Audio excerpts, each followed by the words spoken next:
everybody, so this is my review, my second review movie on The Iron Giant. Now, first things you need to know, this movie, when it came out, it was a box office flop, barely earning half of its budget. Everybody hated it, critics hated it, everybody. But as the fame of Brad Bird went up with his works on the Pixar movies Ratatouille and The Incredibles, the movie has got a big, large fan base. So, it got re-released in theaters in 2015. So you may have heard of this movie, and you may have not heard of this movie. So anyway, let's get to it. The review on The Iron The story. This is a combination of two elements in order to make one big story. The first is the plot of the relationship of a kid and a giant robot. The second is the style of 1950 sci-fi, a throwback into the days when people were in fear of what was outside their world. Putting those two together, the results is something that is incredible, really clever, and even heartwarming. I know that we've heard of that old plot plenty of times, like E.T. and How to Train Your Dragon. It's been done before and after, and even this movie follows some of the tropes. But what really makes it works here is all of the different creative ways it does with the giant. Take all of the different concepts of the giant, including his huge and massive size, and uses it to its advantage, not only to progress the plot, but to also learn more about the giant. Is it capabilities plus the fact that the relationship between Giant and Hogarth is one of the strongest aspects of the film. You can feel their connection is getting stronger as the Giant is learning more how to be a good guy. But that's only a fraction of what makes the story so intriguing. There's also the theme of the 50s sci-fi, adding elements of suspense, supernatural. It's what also brings us the action scenes, where it even manages to have it feel like the stakes are getting really high. It's not every day you come across a story that will hold up as much cleverness and hard work put into one movie. The animation. Now, in terms of his style, we've seen what Brad Bird can do with Pixar's computer animation, and it's awesome to take that style and incorporate it to hand-drawn.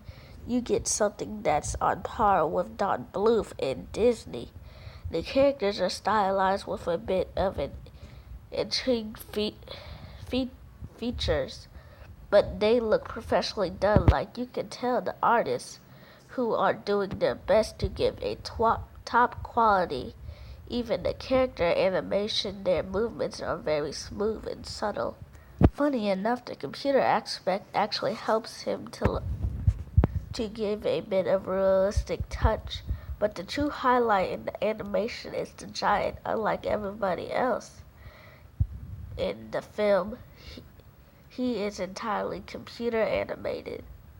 And the results to this leads to possibly the greatest examples of blending hand-drawn and computer animation.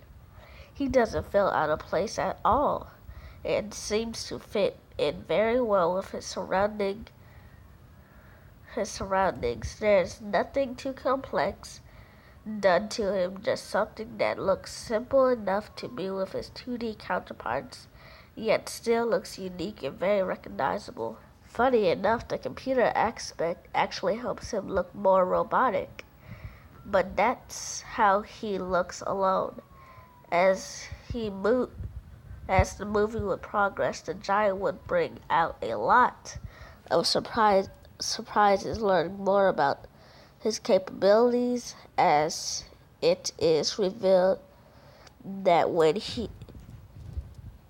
the action scenes would also come in, and they can get really intense, as well as created from the giant's part of the technical enhancements made in the animation are outstanding as the quality itself, the characters.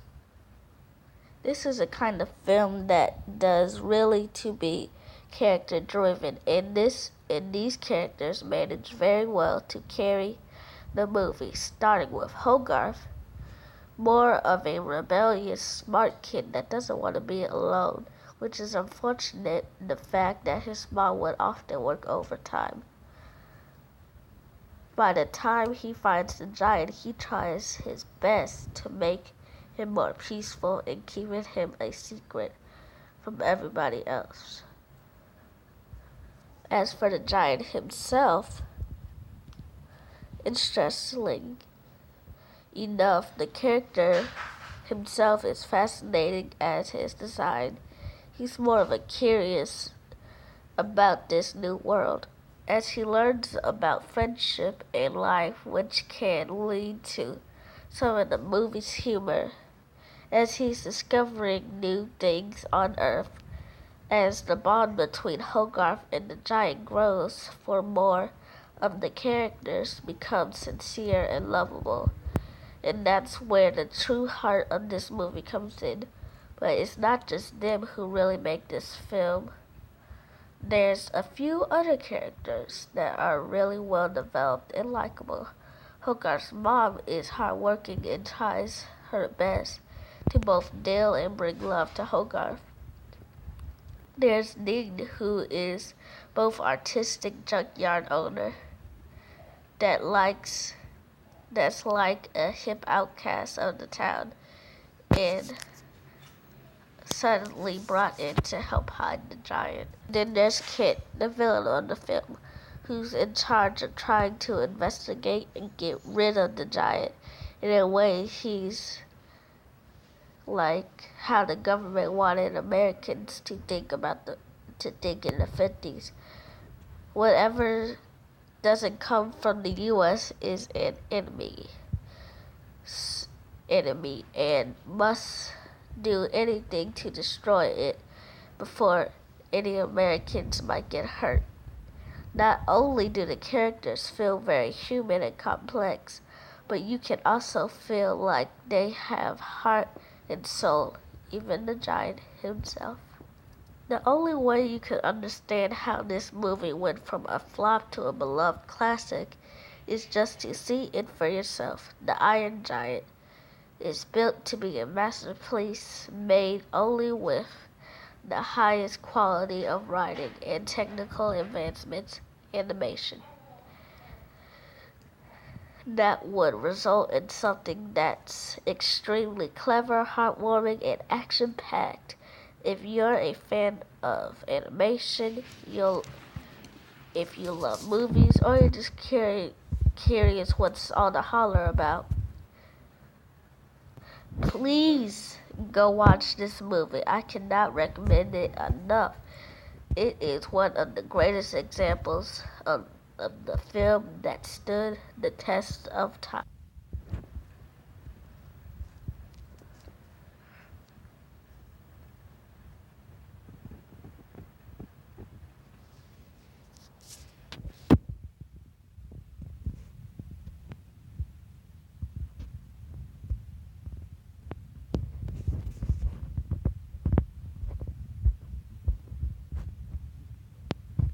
That was my review on The Iron Giant.